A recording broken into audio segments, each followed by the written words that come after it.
Yo, yo, what's up, everybody? Hurricane Irma 2017 aftermath. And as you can see, the manatee mailbox still standing.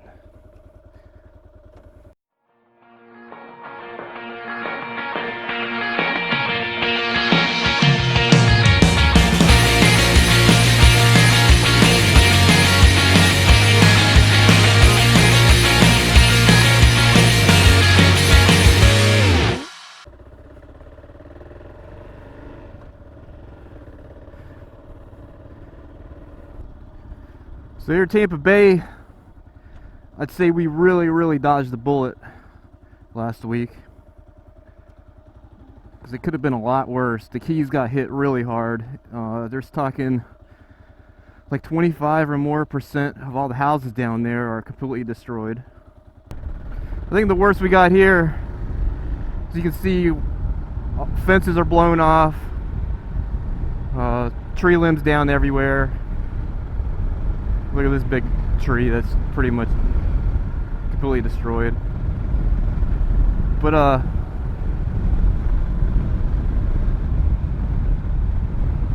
Tampa Bay got really lucky, because if it wouldn't have made the turn when it did, I think it would have been flat out catastrophic here. So what did we learn through all this? We learned that in the event of a potential catastrophic storm, people in Florida lose their fucking minds.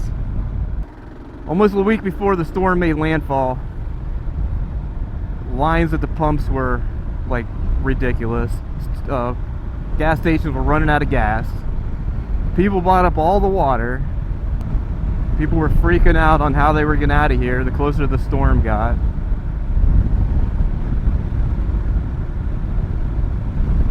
It was just mass panic. And for those that did try to leave, the highways out of here, 75 north, and I think 95 is on the other coast, was just a complete standstill for a few days. Like, I'm looking at my Facebook feeds and people were, everybody that took the highway, they were stuck on the highway like a parking lot. They were talking 15, 20. A couple people said it took them 30 hours just to get to Atlanta. And I'm thinking the whole time, why the fuck are you guys taking the highways out of here? There are tons of alternate routes out of Tampa Bay and the surrounding areas. So up until a few days before the storm hit, I had pretty much made the decision that we were committed to staying. I wasn't going to bounce out.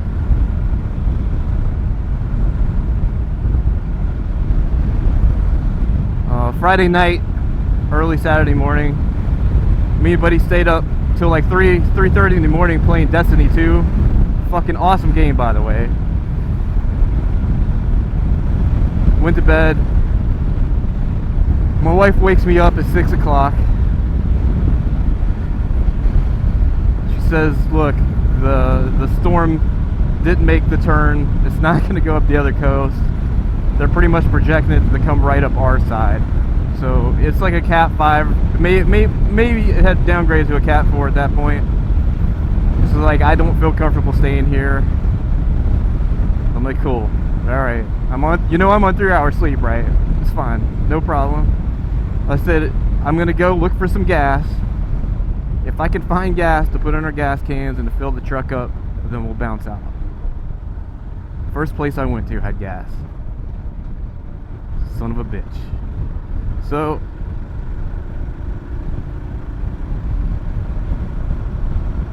we loaded everything up in both animals and secured everything I could and got the hell out of here.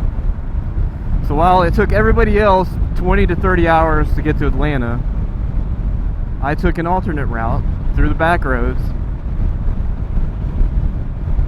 because I'm not an idiot, and I made it to the Georgia line in 3 hours. Made it to Atlanta in 8 hours, which is pretty much what I would make it there if I went any other way. So I did pretty good getting out of here. Once I got to Atlanta, I was like, you know what, I'm halfway to either of our families, so we went ahead and went up to West Virginia for a couple days. I only wish I was able to take the bike up with me, but too last minute. I didn't have a trailer to put it on. So I drove to West Virginia on 3 hours sleep, and it took me, I think, 18 hours to get there, so not too bad. So a couple of days later we came back, and once I got into Florida, I'm coming down 19 through all the little towns and stuff. There were some times I was doing 90 miles an hour through some of these towns, and the cops did not give one fuck. It was the coolest shit. Like, I don't know what they were all doing. Like, you seen them parked everywhere, but once I passed the first couple, like, I started trying my luck a little bit, and yeah, they were pretty much giving us a lot of leeway as far as traffic violations. Our house made out pretty good. We didn't have too much damage. I had some screens out in my pool cage. Some of the soffit got messed up. Blew some of the end caps off my vinyl fence. I did notice one thing.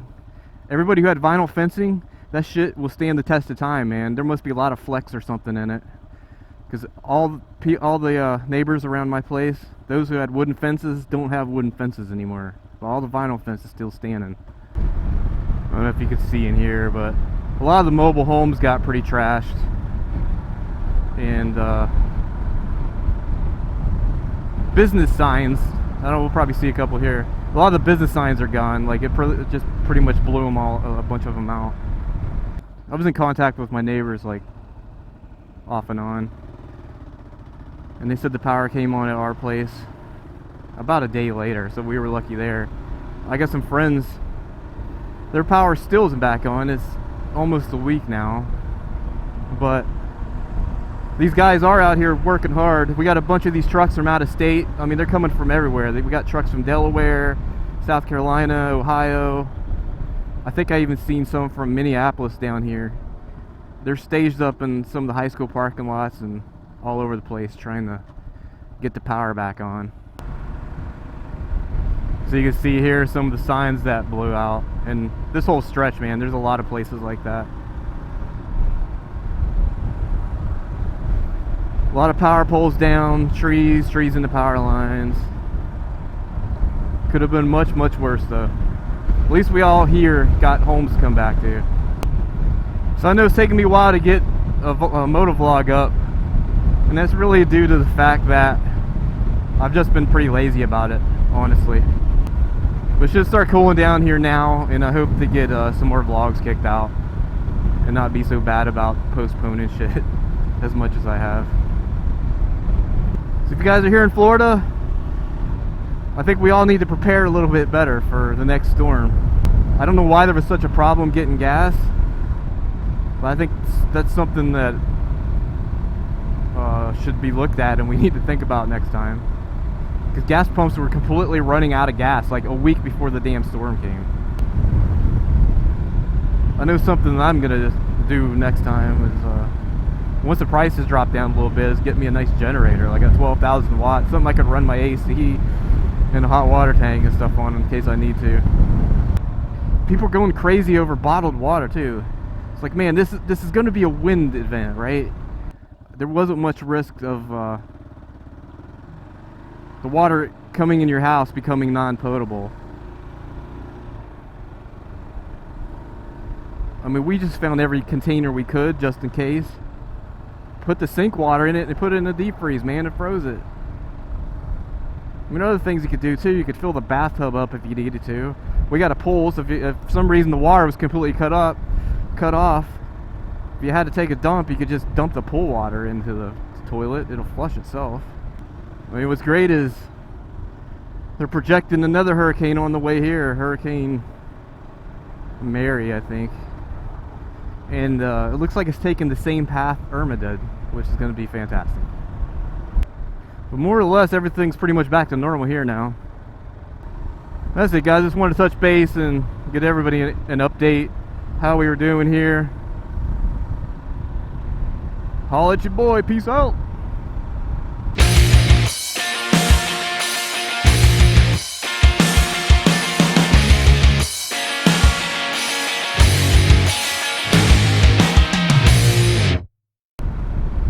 See, I'm talking about signs being completely blown out.